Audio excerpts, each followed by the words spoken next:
my narrative is mine to build, and I think that it's pretty unfair that people need you to be summed up into one thing. You know, you have to be defined by one thing, one message, one post, one mistake, one song, and that's just not fair. As human beings, I don't think that that's fair at all.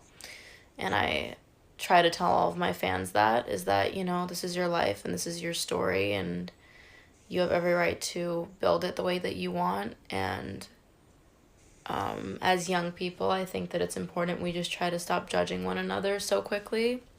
I've been the victim of wrong judgment since I was a baby, let alone becoming like on like social media popular, whatever you want to call it.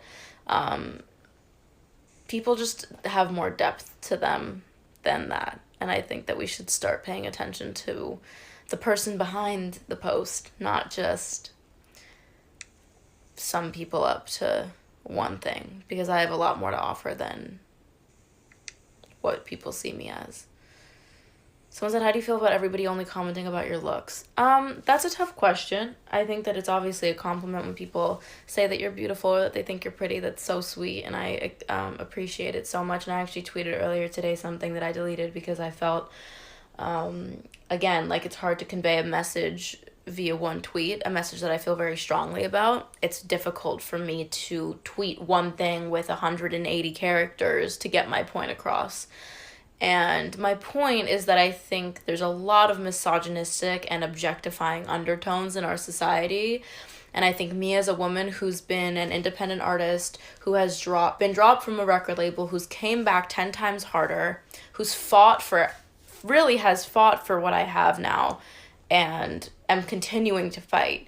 I direct my music videos. I conceptualize all my stuff. I'm set designing everything. I'm editing myself. And this isn't me bragging. This is me just trying to express. I could do all of these things, and they're not talked about. What's talked about is how people find me attractive, or they think, oh, she's pretty, which I've come to terms with. But at the same time, I think that it just shows the level of misogyny in our society and how men, and honestly, women don't even realize that they do it to each other as well. Look at women. Is it